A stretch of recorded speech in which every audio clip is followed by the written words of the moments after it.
Welcome to this MDU webinar on getting set for FY1. I'm Dr Rachel Stewart, one of the medical legal advisors at the MDU, and I'm delighted to be joined tonight by two of my colleagues, Dr Tobias Cantrell, who's an MDU medical legal fellow and GP, Dr Mattias Mehmed, who's also a medical legal fellow and a hospital doctor, and then I'm extremely delighted to welcome guest speaker Dr Clare van Hamel.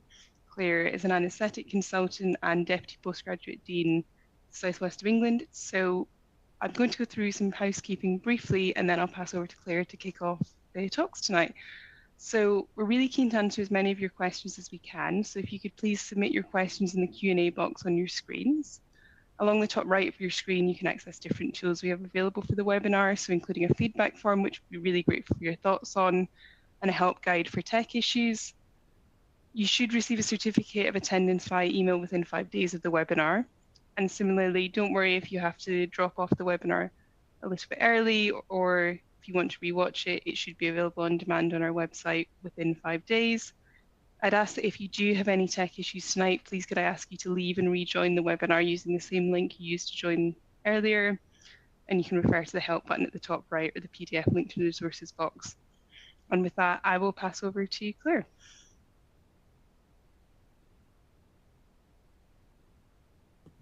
Thank you, and good evening, everybody, and thank you for joining us on a lovely sunny evening. It's nice of you to come in from the pub. So I'm going to talk to you a little bit about some research that I've done in terms of preparing for practice as a FY1. So I started as a house officer many moons ago, as we were called house officers then, in 1987. At that time, there was no induction and there was no mandatory training. That may be not a surprise to anybody because it was a long time ago. What may be more of a surprise to people is that when I started as the head of Severn Foundation School in 2010, there was still no paid induction. People started a day before they actually started on the wards, and that day was spent doing mandatory training. It seemed sort of quite obvious that this probably wasn't the safest way of transitioning from being a medical student to being a doctor without having a proper period of handover.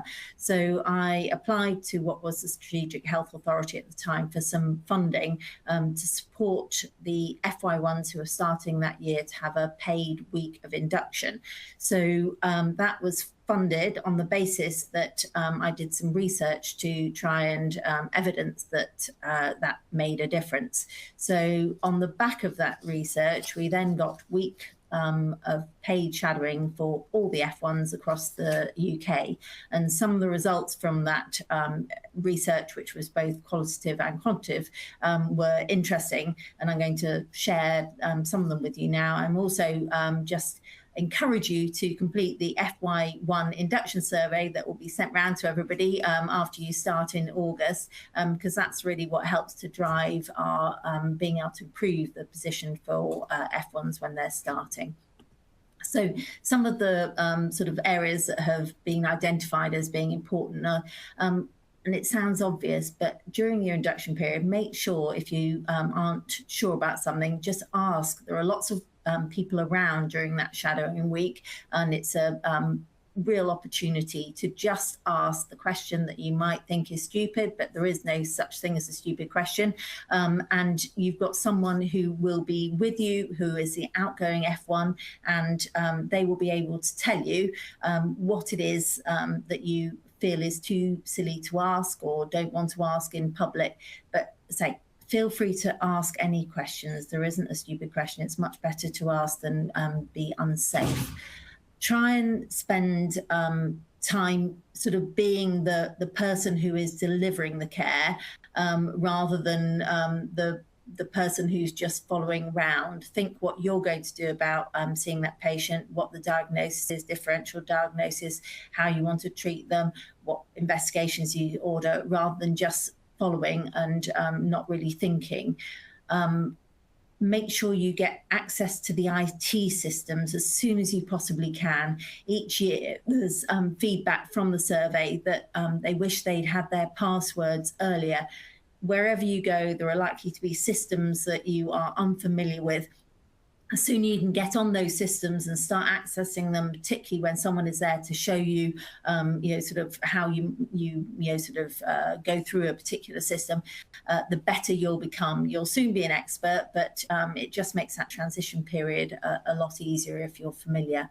And make sure you have a tour of the hospital and the department you're going to be working in. One of the things that came out of the qualitative element of the induction research we did was that people didn't necessarily know where quite sort of big stuff was. So one of the trainees reported that she hadn't found the canteen and was basically just surviving on chocolate bars and fizzy drinks that were available from a vending machine, because she felt a bit silly about asking 3 weeks in.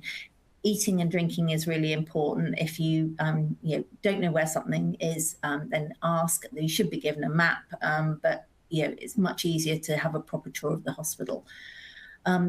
There will be different equipment in sort of each area you're working in, and that equipment will depend on which department you're sort of working in, and sort of the actual trust. Get familiar with it as much as you can during that shadowing week. Find out where it's stored on the ward. It just saves so much time, and time you're not spending looking for equipment, you can be spending thinking and just making things a little bit easier for yourself. If you're working in England, you should get 2 hours of what we call self-development time per week. It should be in your roster, ideally. It might be grouped. So sometimes people group it as a whole day or a half day. But if it's not there, ask when it is that you get your SDT time. It's a little bit different in the devolved nations. So as I say, ask about it, but it may not be as obvious or available in the devolved nations. Make sure you know how to book leave. There's an expectation of giving quite a few weeks notice of annual leave. So say you don't want to come to the end of the, sort of more the middle of your first placement and find you haven't booked any leave, and then it's tricky to access the annual leave. Having leave is really important in terms of maintaining your well-being. Do consider shadowing an out-of-hours shift. The hospital works differently at night and at weekends. You don't have to stay for the whole shift. If you stay till midnight, you'll get a real sense of how things are different at night, who you need to talk to, how to call for help. Just really helpful in terms of making that transition. You won't necessarily get paid for that out-of-hours shift. In fact, you probably won't, but it will probably be time well spent in terms of your own well-being. So other things that can help is preparation can save problems. So there are various induction modules on e-learning for health, which you've all got access to, and other learning modules. The MDU's got some, the BMA's got some. Some of those are really helpful in terms of going through scenarios, likely scenarios you'll come across when you're on call. You're all going to be knowing, or hopefully most of you will know, where you're going to be working in terms of what specialty. So sort of access the induction modules and tools that are relevant to that specialty, because that might well help you to sort of be familiar with scenarios that might come up. The e-portfolio, people love to hate it. It used to be paper. People used to walk around with absolute sort of pads of paper to get signed off. It's now much more accessible, even though people think it's still a real nuisance to do. You're going to be engaging with a sort of e-portfolio, as a similar tool throughout your life as a medic. If you aren't going to engage with it, then you're going to run into problems, and it's much easier to engage and do a little bit, sort of throughout the year than trying to put everything together at the end of the year. And it looks much better from your supervisor's point of view to show that you're engaging with the learning throughout the year, rather than just, sort of being a last minute person. If you do have concerns, any concerns, it could be, sort of concerns about yourself, concerns about, departments you're working in, raise them with either your clinical supervisor, your educational supervisor, the foundation program director, or a lot of trusts nowadays have a pastoral support lead. If you let things go unaddressed, they sort of build and build and build. And as soon as you share them with someone, they tend to be, a problem shared is a problem halved. And I think that's a very true statement. So if you're worried about anything, ask. So we know that lots of people, when they're starting their F1, are very anxious. This is well, not quite most people are, severely anxious, but a lot of people will be severely anxious. So 38% of people, as they started F1 in the first month last year, were very anxious. So you might be feeling anxious, your peers are going to be feeling anxious too. The best way to, decrease the anxiety is try and support each other. So, bear in mind when you're, asking for help or, wanting advice, other people will be wanting the same. So just support each other. Interestingly, there was a sort of higher level of anxiety reported in the follow-up survey, which is done at about 3 months last year compared to previous years. And I'll show you on the next slide. We're trying to make people feel better. So if there are things that you think we should be doing, then please feedback. Ultimately, we want people to feel well supported and enjoy their work as a doctor. So this is the anxiety by year, and you can see it has gone up, and that sort of probably reflects the wider population in terms of anxiety. And you can see that last year, so that's the last column, the lighter blue is demonstrating there was a sort of higher level of anxiety at 3 months than there had been at the beginning. It may be a slightly different cohort of people who responded, but it's quite big numbers who responded. So people are still anxious at 3 or 4 months, and as I say, be nice to each other, be kind. So the other element, or one of the other elements we asked about, is preparedness. And this is quite interesting because 2020 was obviously COVID year. And what we had in COVID year was the opportunity to do an interim FY1, it was called. And so the bars on this graph are reflective of the overall, which is a dark blue bar at the beginning. Then the second bar is those who didn't do an FY1, and then the third bar, the green bar, is those who did do an FY1. And you can see that those who did do an interim foundation year 1 post were significantly more prepared than those who didn't. And that was actually regardless of whether they did it in the hospital they were going to be working in, or whether they did it in the hospital that was associated with their medical school. And I think that demonstrates that actually spending a period of time in a sort of shadowing type role is really helpful in terms of getting you prepared for your post. So take whatever opportunities you can in terms of, the final year, being on the wards, to get yourself as ready as you possibly can for the transition, just so that it feels easier as you move over to being a doctor. Prescribing is a big element of being a junior doctor. You do, sorry, I shouldn't call you that, residents, but you do an awful lot of prescribing. And some of the areas that you're going to be prescribing probably quite regularly for diabetic patients is insulin. And you can, the slides will be on the webinar, obviously, on the website afterwards. But insulin is always the drug that has the least confidence in terms of prescribing. We have a lot of diabetic patients, so try to familiarize yourself with the trust management of diabetes. Sometimes they have different ways of prescribing insulin, but also talk to the patients about how they manage their insulin, because often they're experts.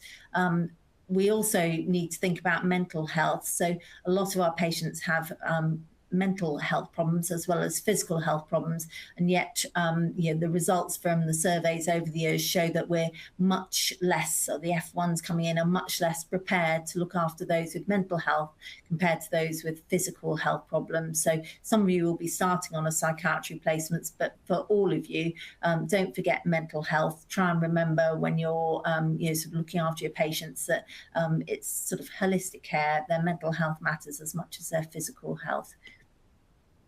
So if you are offered an extended shadowing time, and some trusts do, it isn't necessarily paid, but I would suggest that if you get that opportunity, I would take it. Just an extra period of time spent shadowing can just make such a difference to how you feel when you start as a doctor. And so in summary, make it easy for yourself as you possibly can.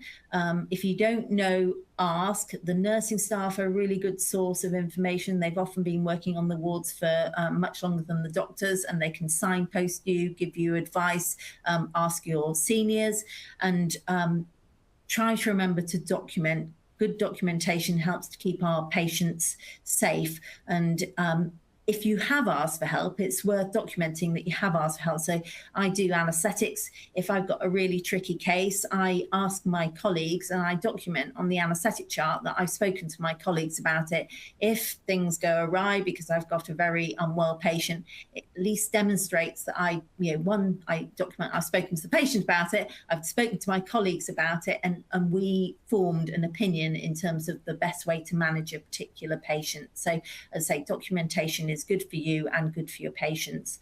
And lastly, don't forget you are an employee too. So yes, you're a trainee, and your training is important, but you are also being paid to do a job. If you are off sick, you should sort of phone the appropriate people depending on where you're working. That's important in terms of your whole professional sort of persona, if you like. I'm going to stop there and hand over. Thanks, Claire. Really interesting insights from all the years of data that you've gathered, and so many salient points about how to make the most of that shadowing period and start FY1 on the right foot. So I'm going to develop on some of the themes that you've mentioned based on our experience at the MDU and some of the things that we think are helpful for you as watching to know when you start FY1.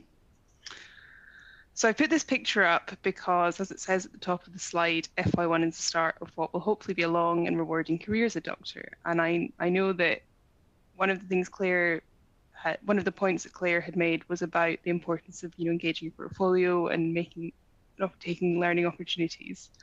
And what we see at the MDU is actually a lot of learning comes out of unplanned events that happen on that long journey and from reflecting on those. So today I'm going to talk about a case where something goes wrong.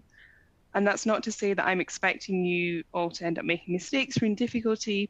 Hopefully you won't, but it's important to be prepared and know how to approach when things do go wrong, because making errors is human and ultimately it's about how you deal with it. So what I'm about to discuss a fictional scenario, but it's based on real cases we see at the MDU. So Dr. A is an on-call FY1 in general medicine.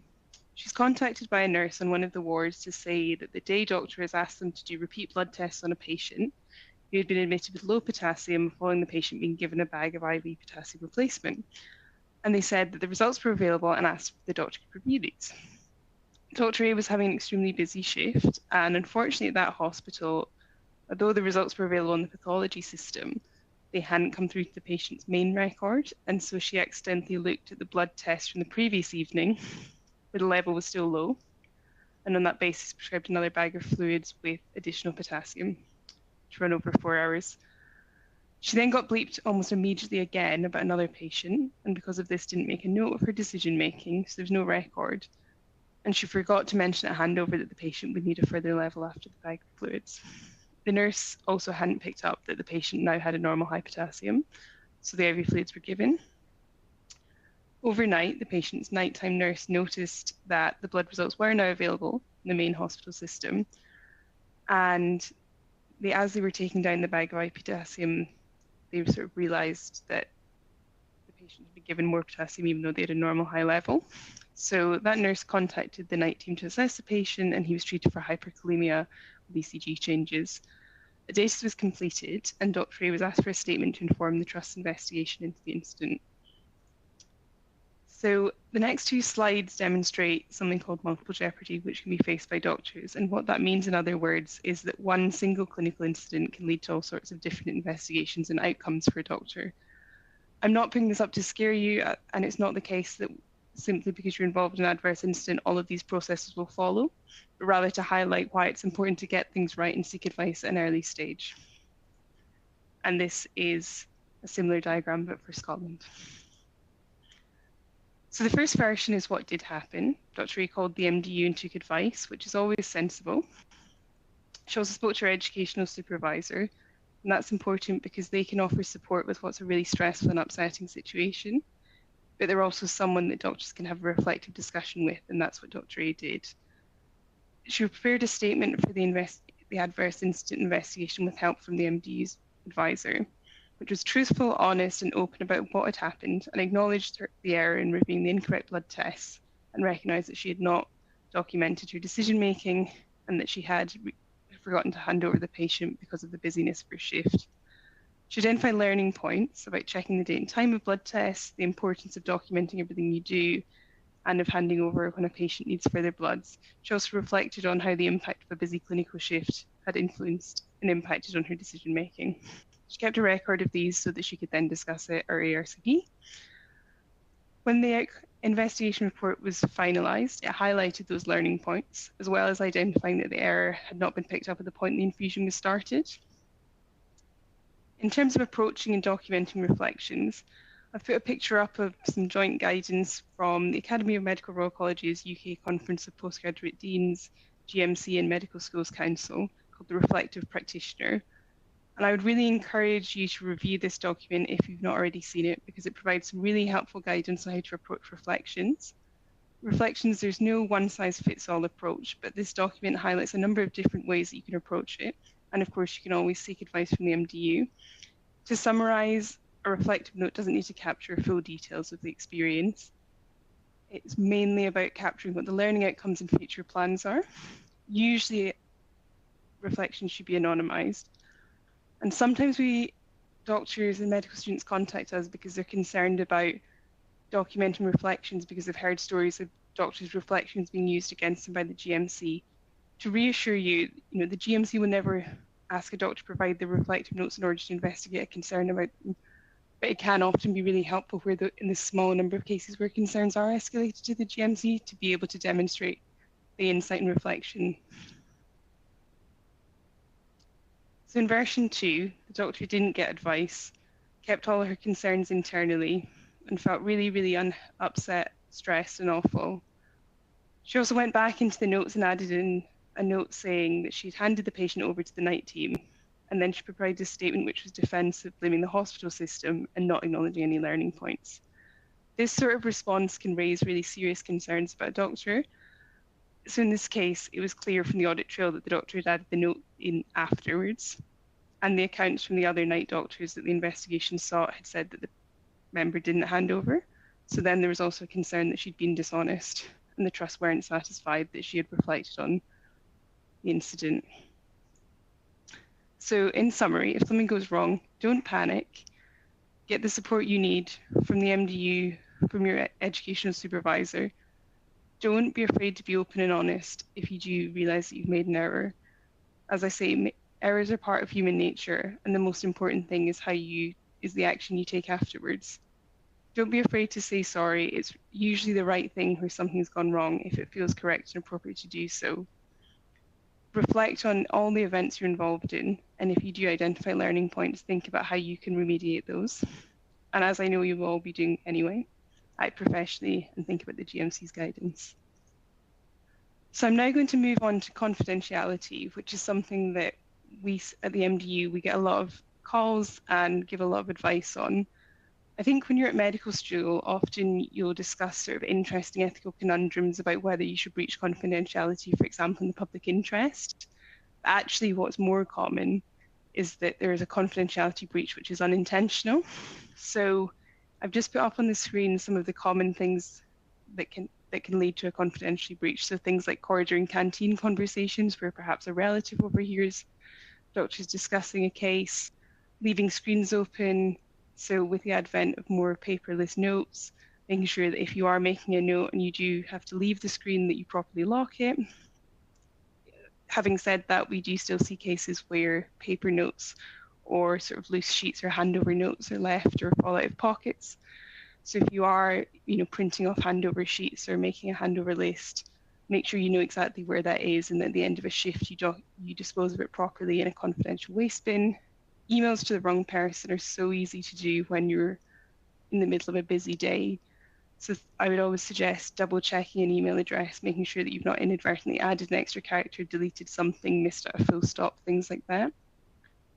And social media, it's really easy, even if what we sometimes see is that even if one post doesn't identify a patient, sometimes the sort of piecemeal bits of information over multiple posts can sometimes render a patient identifiable. And so it'd be our advice, to keep your personal and professional life separate. Something else in terms of confidentiality that comes up all the time when you start work, and we've been told by previous resident doctors they find tricky, and I know that myself, Mattias and Toby were talking about how challenging we found this when we started, is about how do you approach confidentiality with those close to the patient. So, when a relative comes onto the ward or someone calls the ward. So, of course, you've got a duty of confidence to your patients, but you also want to be sensitive and understanding to those close to the patient who are often really worried about their relative. From that point of view, it's a good idea at an early stage to establish what the patient wants. So, who do they want to be involved? Who do they want to be updated? Are they happy for you to, discuss with their relative? So that you can make sure when you're updating them, you're abiding by the patient's wishes. Where patients lack capacity to consent to information being shared, it's usually reasonable to assume they'd want those close to them to be kept informed unless they've told you otherwise.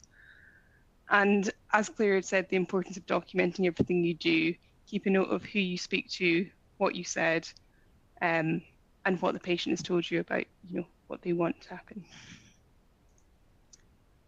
I've just put this slide up in terms of documents you might be asked to produce or sign, because when you start as a doctor, it's not uncommon to be asked to sign various different forms, or you might be asked for a statement for various different purposes. So things like police witness statements, signing death certificates, coroner's reports, and then things like medical reports for insurance purposes, fit notes, DNAR documents.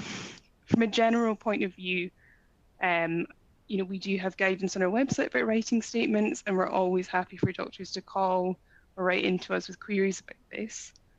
The sort of starting point and the key when you're completing any form or writing any report is that you need to keep in mind your ethical obligations as set in the GMC's guidance. So namely, being honest and trustworthy, taking reasonable steps to check what you've put in there, so cross-referencing with notes where possible, and not deliberately leaving out relevant information. Additionally, it's always important, and that goes for anything you do, not just document design, to recognise and work within the limits of your competence. And so we do see doctors sometimes getting into difficulty when trying to help patients where they have given an opinion about something, for example, fitness to attend court, and are then called to justify this. From that point of view, I would say that if you're ever asked to sign a form or write a letter and you're not really sure if it's something you should be doing, always discuss it with a senior. It's much better to do so than to go ahead and provide a letter you could then be asked to justify and to be in a difficult situation. As I say, we're also always happy to be contacted. And the final thing for me is just about things to remember about GMC registration. So provisional registration is for FY1 only. And when you hold provisional registration, you can't undertake any kind of service level post other than an approved UK F1 programme. And that applies to service posts at an F1 level, and regardless of whether another post is substantive or locum. The GMC does say that FY1 doctors with provisional registration can undertake occasional ad hoc additional overtime shifts on their current F1 placement or previous placement that form part of the rotation, but that's on the proviso that the work is undertaken only within the limits of their current competence and with the support of their educational supervisor. And another thing that sometimes doctors are less aware of is that once you finish FY1, you'll have your full registration, fully registered and licensed to practice with the GMC. But until your first revalidation cycle, you'll have an approved practice setting requirement on your registration. And what that means is that you have to work under appropriate supervision with a validated appraisal system in place. You must be connected to a designated body. So your designated body will normally be your main employer, and they should have systems in place to offer appropriate supervision and appraisal. They'll also do things like support you with your relevant training needs and your continuing professional development. So once you're in FY2 and you connect to a designated body, you can work outside of that substantive post or training programme, but you need to make sure that your educational supervisor is aware of this and maintain that connection to a designated body and comply with any reporting requirements set by the employer or training body. So what I would say is if you do get an offer for an interesting job like providing support at a motorsport event, make sure you speak to your educational supervisor. And as I said before, make sure that you're only taking on work that's within your scope of competence and experience and expertise. And the other thing that it would be remiss of me not to say is it's important to ensure you have adequate indemnity arrangements in place before undertaking any kind of volunteer paid work outside of your approved practice setting. And so MDU members can contact our membership department to discuss queries regarding indemnity. So with that, I will pass you over to Toby and Mattias, who are going to talk about what they wish they'd known when they were FY1s and share their knowledge of recent clinical practice. Thank you very much, Rachel, and thank you, Claire, before. Good evening to you, everyone. Thanks for signing on. First of all, to those of you who will be starting foundation training soon, congratulations for getting to this stage. It's really exciting times, so I hope you enjoy what's to come. My name's Dr. Cantrell. I'm a practicing GP, but I'm also one of the medico-legal fellows at the MDU. I joined in December last year. For the next 10 minutes, I'll be talking about a clinical scenario relating to the sort of experience that you might have while as an FY1 doctor in one of your first sorts of shifts, and how that you might manage the scenarios that you're presented with. The two key elements that I want to touch on involve a jobs list and what that is, how you can make one and why it's useful, but also handing over at the end of your shift, why that's important and why it's something that you need to also bear in mind when you start work as an FY1 doctor.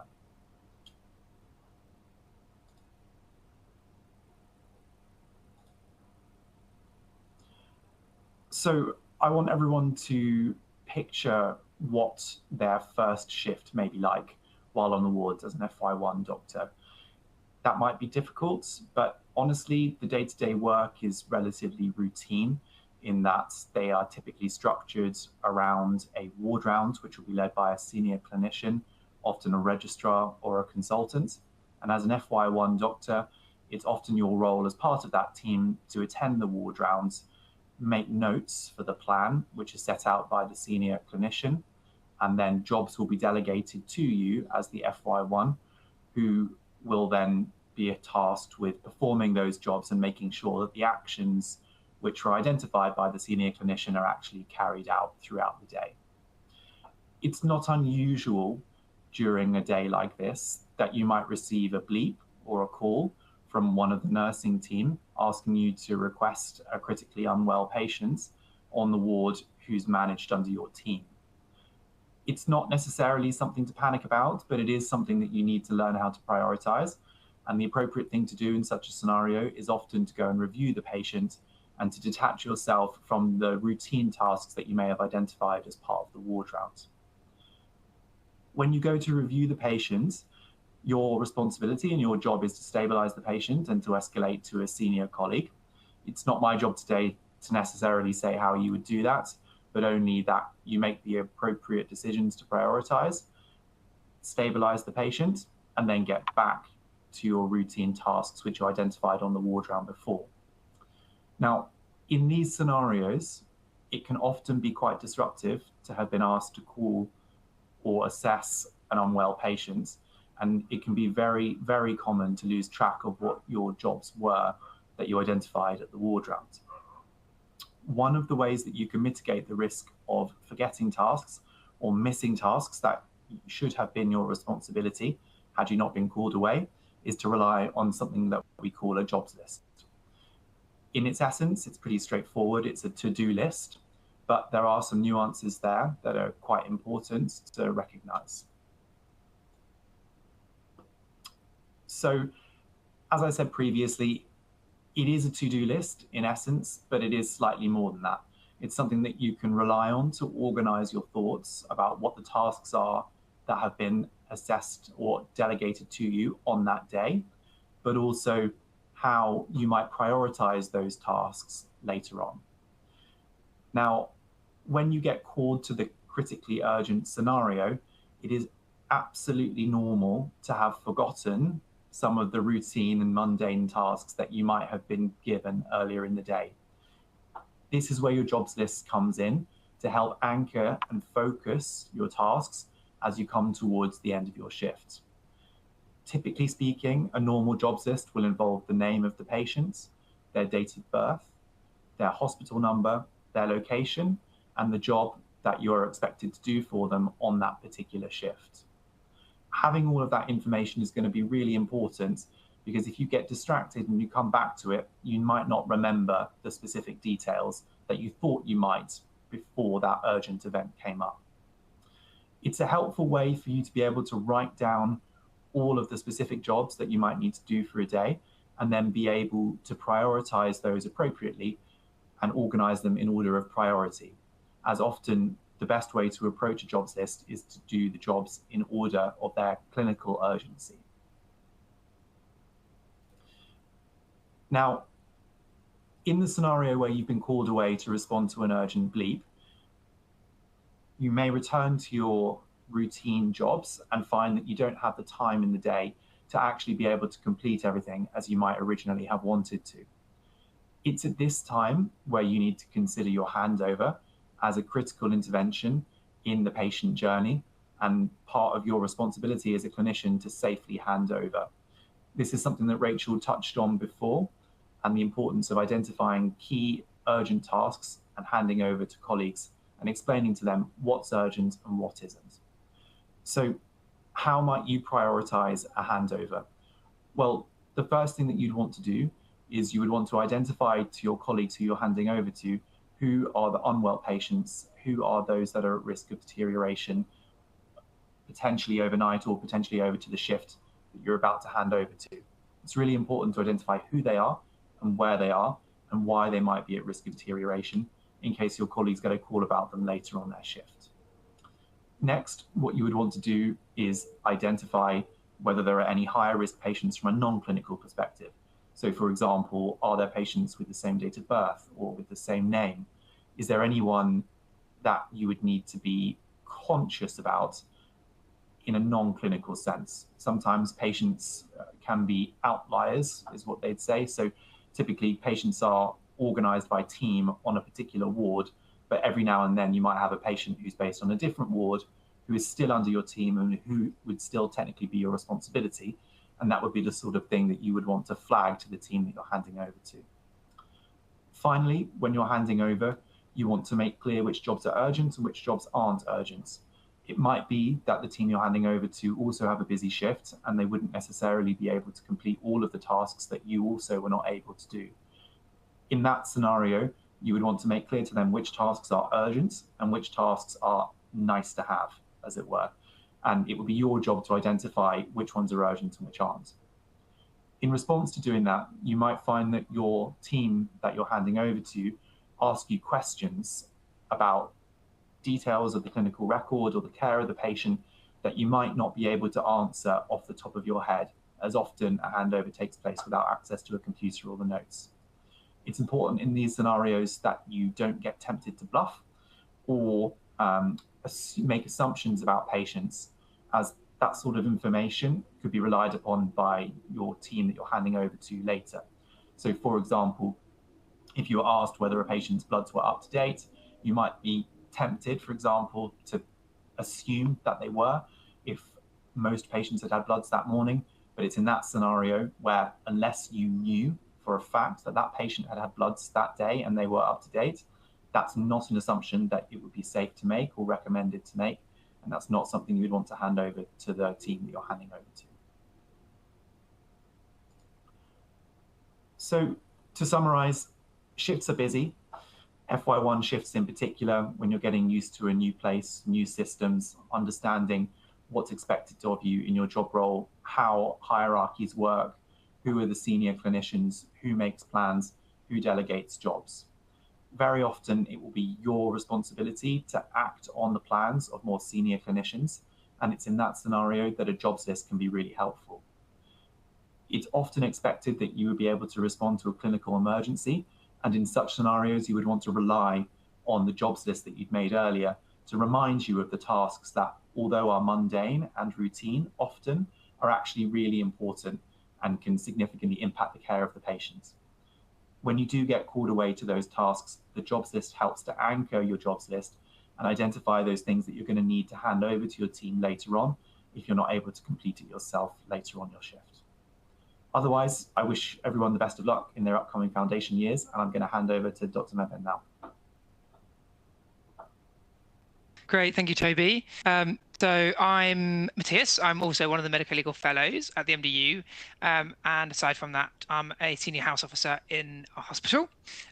So I finished my FY1 year in 2023, so I have quite recent and very fond memories.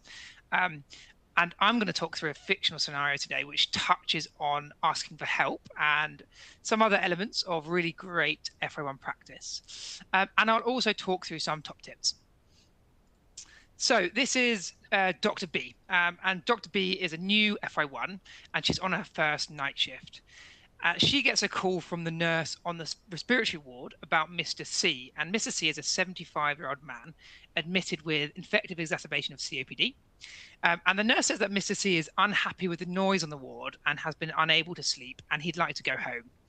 So whilst on the phone to the nurse, Dr. B asks for Mr. C's full name and hospital number, and she looks at the notes, and she notices that Mr. C is on IV antibiotics, he's on regular nebulizers, and he's receiving supplemental oxygen, which is keeping his oxygen saturations within target.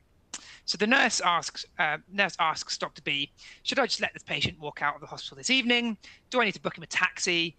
Or do you need to come and talk to him? Bearing in mind that this is about 1 in the morning. So you can all have a quick think about what you might do in this situation and how you might address this one. And this is quite a common bleep that I think you really are likely to encounter at some point in your on-call shift. And I definitely did get this bleep. But this is something that I found wasn't really taught much in medical school, certainly compared to things like assessing a patient with chest pain or assessing a patient with low blood pressure. So what you shouldn't do in this situation, if you're unsure on what to do, is just say, I'm sorry, I can't help, and leave it with the nurse. Because the nurse here is in a tricky situation, and the nurse is asking for your help for a reason. And in this case, Dr. B doesn't really know what to do and doesn't know what the answer is, and that's absolutely fine. So what she should do here is say something like, I don't know what the answer is, but I'm going to speak to my registrar about this now, and I'll call you back in 5 minutes. Can you ask Mr. C if he's happy to wait on the ward for the time being? And as with any time you're concerned about something, that something's outside of your competence, you're going to escalate and you're going to ask for help. And saying I don't know is really important, and it is never a sign of weakness. So Dr. B calls the medical registrar, and the registrar explains that the question here is whether Mr. C has capacity to decline treatment that is currently being given, and the capacity to leave hospital. And many of you have heard of the mental capacity assessment. And at 2 o'clock in the morning, though, you might struggle to remember the elements that constitute capacity. And like Dr. B, if this is your first week of your FY1 rotation, you might not feel confident in assessing capacity, even if you had memorized it for your final year MCQs. So the registrar explained to Dr. B the elements of capacity and how you can assess that in a conversation. And she offers to join Dr. B in a discussion with Mr. C so that they can assess his capacity together. And having listened to Toby on a recent MDU webinar of top tips for FY1, Dr. B writes this down in her detailed jobs list, which includes the patient's name and the hospital number and the patient's location. And she calls the nurse back to let him know that they plan on coming down within the next 5 to 10 minutes. So what are the really good things at Dr. B here that would be great for you to take into your FY1 practice? So firstly, she checked that she made sure exactly who the patient was. So she got the full name and she got the hospital number. And this is a really easy thing to forget. And sometimes when you're busy, you will be tempted to just write down the bed number. And during your FY1 year, you may well hear stories about cannulas being inserted to the wrong patient or the blood's being taken from the wrong patient. And checking the full patient details at the start helps to prevent things like that. Secondly, she didn't just tell the nurse that she can't help and leave it to him, because nurses are incredibly busy and they deal with many, many issues every day without calling a doctor. So when they do call you, it's actually when they need your help. They may have already spoken with the nurse in charge and tried to figure it out. So what Dr. B did that was so great here is that she told the nurse how she's going to figure it out and when he can expect for her to get back to him. And that's really helpful for the nurse because it means he can organize his own workload. And it also means that the nurse doesn't have to keep bleeping Dr. B about the same issue because he already knows when he's going to get that response. Now, what this doesn't mean is that you have to complete every request there and then, because you will be bleeped about things that are less urgent than other things. So if you do get a bleep about something that's less urgent and you have more urgent tasks, then what you need to do is explain that to the nurse. If possible, give them an approximate time frame for when you will complete their request, and let them know if there's anything they can do in the meantime. So thirdly, she said, I don't know, and that's a really valuable skill. And when she didn't feel able to do the capacity assessment, she didn't just wing it. She asked for help from her very supportive registrar. And your seniors will almost always be incredibly supportive, and they'll be very happy to help you with anything, no matter how silly you think the question is. So you need to remember, always work within your confidence and ask for help. You will definitely be asking for help several times a day, every single day when you first start. I definitely was. I'm sure Toby and Rachel was, and probably even Claire was too when they first started. So it's totally normal. It's completely normal. So just to finish then with some top tips that I couldn't quite shoehorn into the fictional scenario. So firstly, there is almost always time for lunch. Being hungry and thirsty makes you perform worse and you enjoy the job much less. In the very unusual event when you do have genuine emergencies back to back and you really don't have time for a break, when the emergencies are over, tell someone if you need a break, tell your senior. You need to make sure you're feeling safe and able to work. You are in a hospital with lots of other doctors. It is never just you. Next, check the drug charts. Rachel's touched on prescribing, but what I'd suggest that you can do is check the drug chart before and after prescribing something. This is especially important when you're tired, it's been a long shift, and your brain is not working at full capacity. There will be times where what you thought you prescribed was what is different to what ended up on the drug chart. For example, the dose might be slightly different, or the frequency might be slightly different. So make sure you check the drug chart every single time before and after you prescribe. Thirdly, there may be times, in fact, there might be quite likely that there will be times that you feel out of your depth and you're very worried about a patient, and maybe you can't get a hold of your senior straight away. Do not be scared about putting out an emergency call. Every hospital will have them. The worst thing that will happen is that the crash team will arrive and they can provide you with some reassurance and maybe help you formulate a plan for care going forward. No one's going to have a go at you for putting out an emergency call. Fourth, again, touches on what Toby mentioned. Even things that you know you won't forget or think you know you won't forget, you will forget. It includes jobs that you need to do, history and examinations findings of a patient, the plan, advice from seniors, and so on. So write everything down. Don't rely on your memory, so you can come back to your written notes again when you've been pulled away from something. Next is about knowing what the reason is before you make a referral, if possible. So sometimes you'll be going through your morning ward round with your consultant, and it'll be a whirlwind, and the consultant has requested 2 different referrals for every patient and 3 scans for each patient on the ward. And you later sit down to work through your mammoth jobs list, only to realise that you have no idea why you're referring to haematology for your patient in bed 5. This will happen at some point, for sure. If possible, whilst you're on the ward round, ask the registrar or the consultant, what is the reason for the referral? And what question would you like me to ask? Your seniors will really respect your thoroughness, and it will make the referral later on a lot smoother. Now, about the portfolio. So Claire has touched on the EAT portfolio. So all I'll say is just to emphasize that keeping up with your EAT portfolio as you go along will make it a lot easier, and you will really, really thank yourself when it comes to the end of the year. And finally, and maybe most importantly, just to emphasize that you always have time to pause and think, to work out what you want to do next. So you're not a Formula 1 driver going at 200 miles per hour, making split-second decisions. You do have time to think back to your training, whether that's reminding yourself, thinking about the causes of chest pain. You've all studied anatomy, so you will understand when I say that medicine is performed in the frontal lobe of the brain. is not performed through the reflex arc. So remember you can think, and try to remember to breathe if you can as well.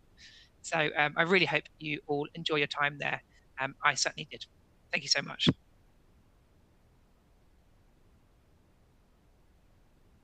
Thank you so much, Toby and Mattias. So we'll now move on to answer some of the questions that we've had in the chat from people watching, but please do continue to put any questions in the Q&A box, and we'll do our best to answer as many as we can.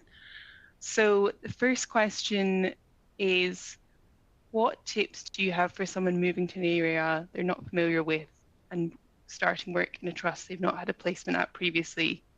So I think if I'm right, Toby and Mattias, you both had a placement at the hospital that you did FY1 in, but I qualified from Edinburgh in 2019, and then I moved to London, to South London, for my foundation training. So not to sort of repeat everything that Claire has said, but I would really emphasize how important that shadowing period and induction period is if you're moving to a new hospital. For me, I was not only moving to a new hospital, but a new country. So as well as there being differences in how the internal hospital systems work, there were also differences in things like mental capacity legislation, mental health legislation. So learning about that.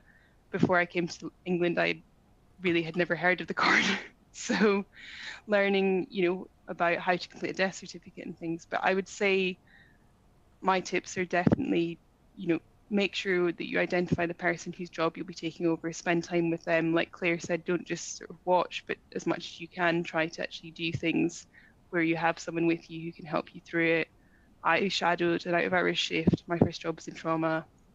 I went to a trauma call with that FY1, and that really helped me, so that on the first day that I started, I knew how to order bloods, I knew how to order scans, I knew where the canteen was, because as everyone has said, eating and drinking is so important. I don't know if you have any thoughts as well, Claire. So when I first started as the foundational director in 7, almost all of my FY1s came from Bristol. As I say, there were sort of a few who didn't come from Bristol, and there were a few who were graduates of Bristol who didn't come to 7. That has changed so much. Now I'd say probably about 20% of the intake from the local medical school, and that varies across the country or countries. But a lot of your peers are not going to have trained at the local medical school. So I say, don't worry if you're going somewhere different from the area where you trained. A lot of people are going to be in the same boat. It's a really nice time actually to make a whole lot of new friends, and probably some of those friends you make in that first few weeks of F1 will be your friends for life. So it is sort of slightly anxiety inducing, I'm sure, but in reality, it's a sort of whole new chapter of your life, and an awful lot of people are going to be making the same transition. So try and enjoy it, try and embrace the new friendships that you're going to be making, and just help one another out. Great. So the next question we've had is, sort of, what are the most frequent clinical errors you've observed in those starting their FY1 placements, and how do you think these can be avoided? So I think from the point of view of what we see at the MDU, it's probably the things we've discussed around, prescribing errors, documentation, things not being documented in handover. And so the sort of things that we've discussed in terms of double checking prescribing, and making sure that, because I think when you start on the wards, you will be asked to prescribe things you might have never been asked to do before. And ultimately, if it's something you're not familiar with, it's always best to ask first, to speak to a senior first. Like, I remember on my first day, I was asked to prescribe something to unlock a cannula that had gotten, or a sort of central line that had gotten stuck. I'd never heard of it, I had no idea. And I just remember sort of calling my registrar and saying, what do I do? And then in terms of documentation, I know we've said it a number of times, but just making sure that you when you make a decision, when you discuss with anyone documenting, what about you, Claire, from your sort of research, what are the themes you see? Yeah, so we do a follow-up survey, and one of the questions in the follow-up survey is about critical incidents that our FY1s have been involved with. And prescribing is the biggest one each year and has been for sort of the entire time, so over a decade.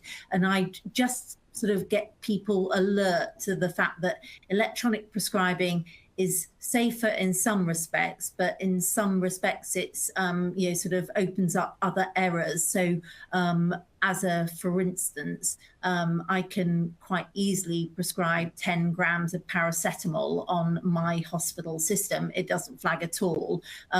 So as I say, it might flag in terms of allergies, and I know the GP systems stop them overdosing, but not all systems do. And in some ways, it's easier to make a sort of typo than it is to write something incorrectly. So don't assume that because it's electronic, it will be safer. I think it's even more important to do that sort of double check. Have I prescribed what I meant to prescribe? Is it the right dose? Is it the right frequency? And is there anything I should have deleted? Sometimes things are prescribed as packages. So, for instance, paracetamol, you can sort of have it IV, orally, or PR. Now, there are patients who it wouldn't be appropriate to have it either orally or PR. So just look out for those sort of potential prescribing errors as well. So let's say check and double check. And also I would highly recommend, I think it's still available to everybody, the BNF app. I love it. It's so easy to look things up, and there's a BNF Children's as well. You can so easily check sort of doses for adults and children, and as I say, really highly recommend that as a sort of easy go-to checker.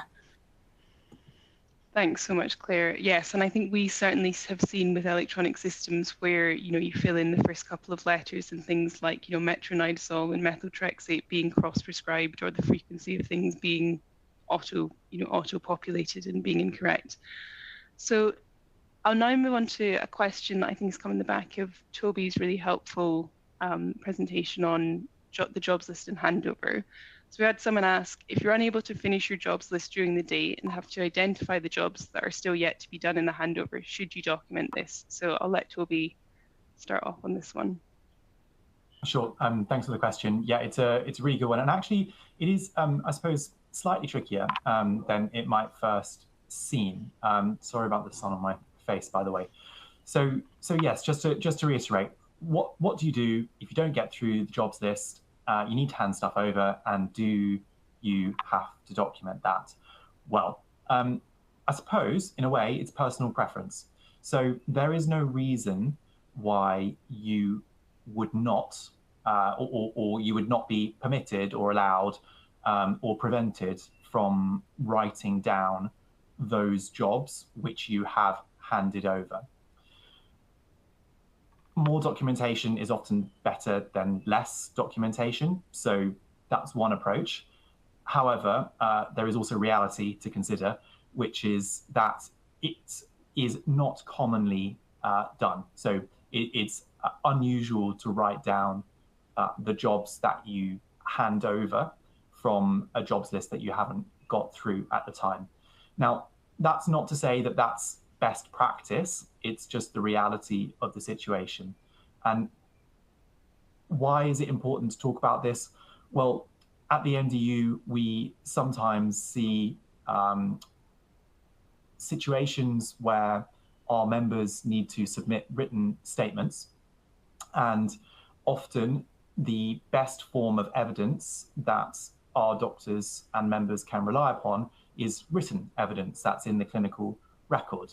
Now, if you've made a written contemporaneous record of the jobs that you've handed over, then you will be able to rely on that and cite that should something awry happen later down the line. Now, unfortunately, you'll be working close, if you're full-time, to 300 days a year. Are you going to write a record of every job that you've handed over in those 300 days? Perhaps not. It's important to recognize that if you haven't written something down, that doesn't mean that it's not happened, which is what you are sometimes told. Occasionally, you may recall doing things, and that is something that you can sometimes rely on. But generally speaking, if it's an important job and you have an inkling or a suspicion that it's a critical job that you want to hand over, and you are concerned that you want it recorded that you did hand over the job, then that's a scenario where it would be more than appropriate and probably encouraged for you to keep a record of that. And where you keep a record of that is a more difficult question that you may want to speak to your more experienced colleagues about, but it would not be unwise to write it down in such a situation.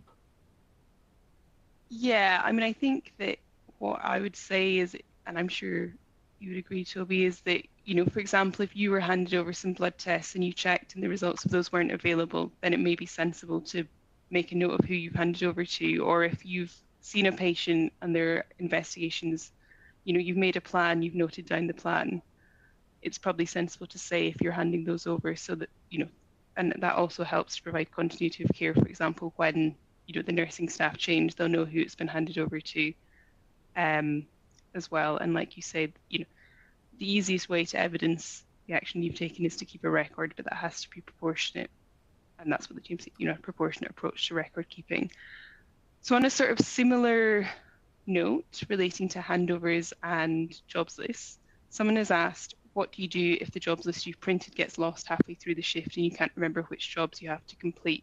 So I suppose the first thing I would say on that point is, if you've got a jobs list which has patient identifiable information which gets lost, then that is a data breach, and that you would need to make sure that you had flagged that to a senior so that it could be sort of recorded and investigated by the trust, because there's ultimately a risk that that document could fall into other hands. But I suppose from the point of view of, you know, when you know, accidents do happen, mistakes do happen, you can't remember which jobs you have to complete, that is a difficult point. I don't know if you have any thoughts on that. You know, Toby, Mattias, Clare. I think my advice would probably be to start by speaking to a senior and sort of being very open and honest about what's happened. Yeah, not much more to add to that from my point of view. I suppose step one is don't lose your list. If that were to happen, then, you know, it's a tricky situation. Talk to a senior. They're more experienced. They'll have been in the situation before. They'll know exactly what to advise. The danger, of course, is that you miss something that's clinically urgent that was on your list. So I wouldn't keep it to yourself. I would talk to a senior colleague in that scenario so that you can prioritize effectively.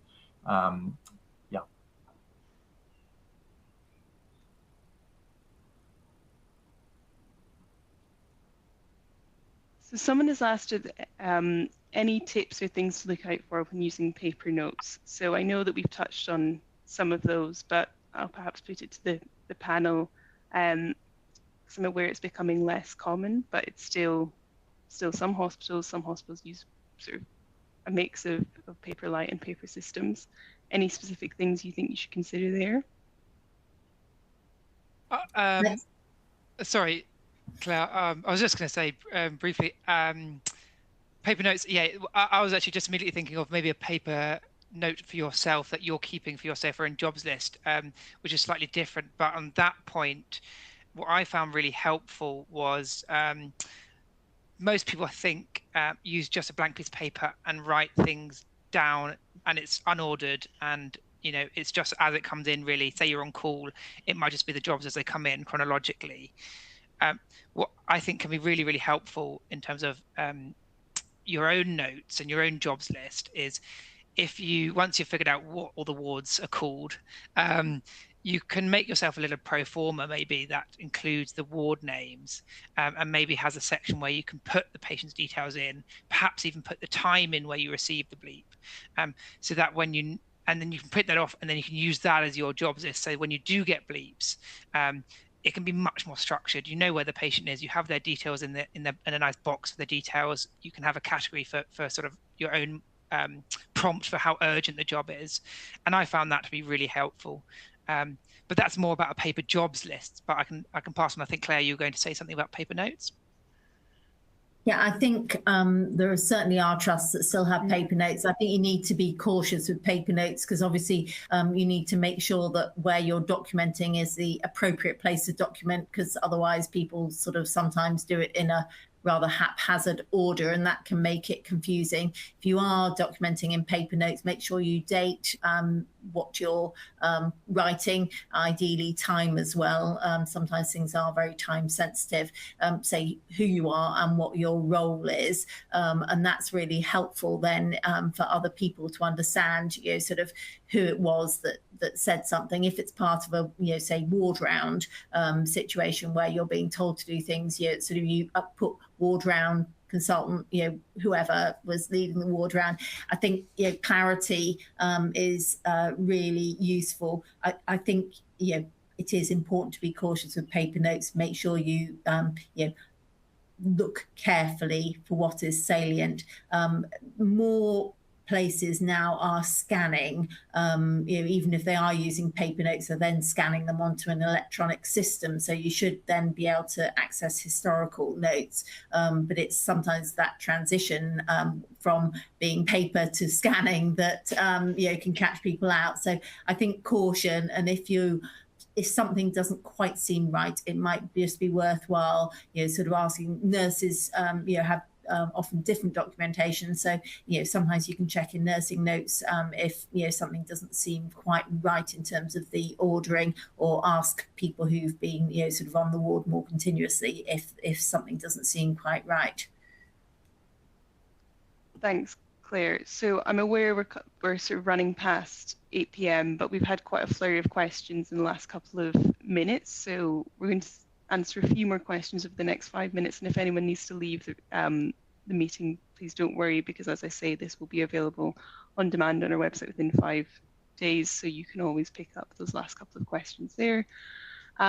One question that we've had in the last couple of minutes, which I might put to Claire initially, is what should doctors do in a situation where their supervisors aren't supportive? So for example, when they need to ask for help.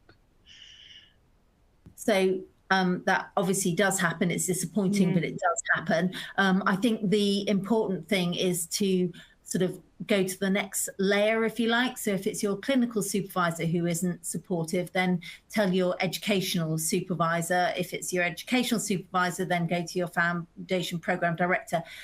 Most of the time, it won't be a big surprise if someone is less supportive. They'll probably know someone who, you know, sort of isn't necessarily ideal, and they will swap supervisors. We do get the odd resident who thinks that they can swap supervisors, you know, sort of every few weeks because they're, you know, sort of struggling and they're trying to get away from, you know, sort of someone who is telling them stuff they don't want to hear. But most of the supervisors are very good. But yeah, if you've got someone who you feel isn't supportive, do say, because people can be moved to a new supervisor. And again, people can be off sick, you know, sort of, and you know, the foundation team may not know about it, but identify it, because you don't want to, you know, have your portfolio empty when it comes to the sort of end of year because someone else is off sick. And so don't assume that everybody in the education team will know if someone has, you know, been off sick for whatever reason, or is absent for another reason. Flag it if you aren't getting the appropriate support. Great, thanks, Claire. I think you're right. That is something that we see, and it's unfortunate, but that's really helpful. We've had a couple of questions from people sort of asking about whether they need to be a member of the MDU when they start work. And what I would say is, so the GMC is very clear that doctors must have appropriate insurance and indemnity, and the MDU, you know, provides a membership, you know, MDU membership for doctors who are solely working in NHS clinical practice. Often, if your work is solely indemnified by the state, so that would be for doctors who are working in an NHS hospital ordinarily, then there may not be a legal requirement to have MDU or a membership of another MDU. But that cover is only for a clinical negligence claim and doesn't cover things like inquests, regulatory investigations by the GMC, disciplinary investigations, nor does it cover a sort of general medical legal advice service. So that's where the MDU can really add value, and that's why it would always be our advice that doctors are members of an MDU or have another medical legal advice service for the sort of issues that we've talked about today. Yeah, and I'd certainly second that as not representing the MDU, although I am a member, as it happens. I would certainly suggest it's a really good thing to have someone you can call who's independent, who is just going to listen to what has happened and give you, you know, sort of sound, sensible advice. It's a very lonely place if you know, you've made a error in the trust you're working in, and you know, sort of you want to have advice, because the trust has a slightly different remit. Sometimes they are very keen to you know, sort of you know, admit that they were responsible, if you like, because it's cheaper. So that doesn't sound very good, but as I say, it's if you feel you haven't made an error, it's nice to be able to talk to someone about that, and you know, sort of, and if you have made an error, still it's nice to be able to talk to someone about that. So I would strongly recommend it, and at the start of your career, it really is very economical, and as I say, certainly well worth the money, I think.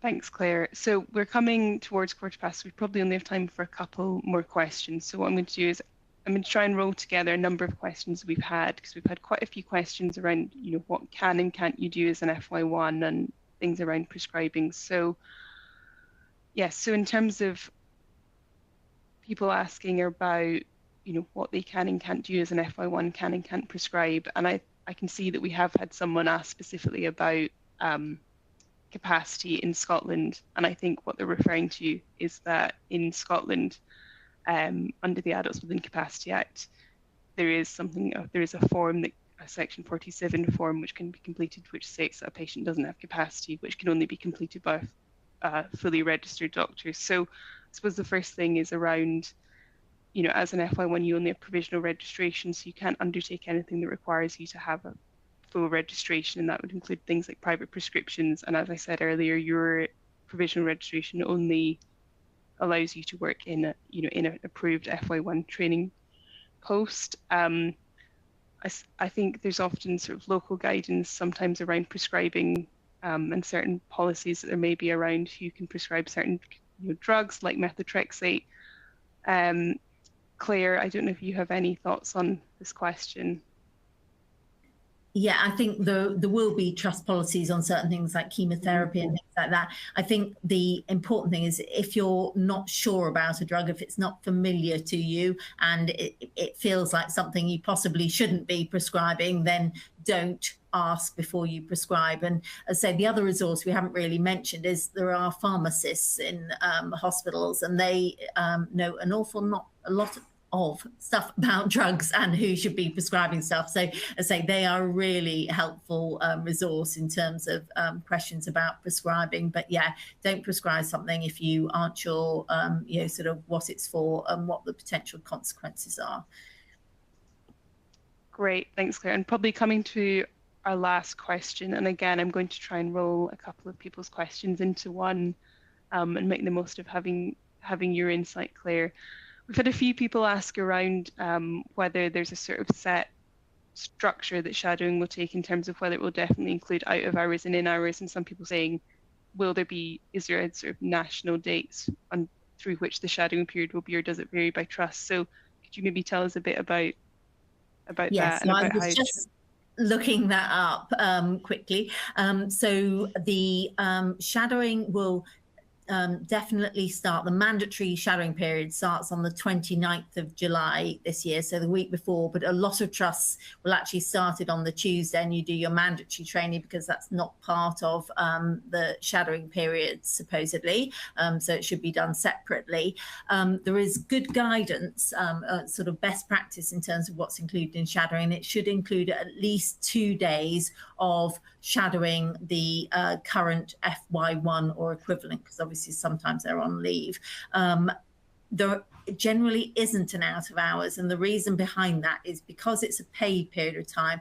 If there was an out of hours requirement, they'd have to pay you additional sort of funds for that, and they're not funded to do that. What I would suggest is that you ask if you can, spend some time out of hours. As I say, it doesn't have to be a huge amount. And, those few hours from, 6 till midnight would be very much time well spent, not paid, but time well spent. And a lot of trusts do offer sort of an extra period of shadowing. Again, it might not necessarily be paid, but as I say, the sort of sometimes the reaction is someone's feeling sort of anxious and unconfident about making the transition, is that they try and put it off as long as possible by not engaging with the shadowing, not sort of meeting your peers. Actually, you're going to make that transition much worse. So any opportunity you're given, I would really try and engage with it to try and make the transition as easy as it possibly can be.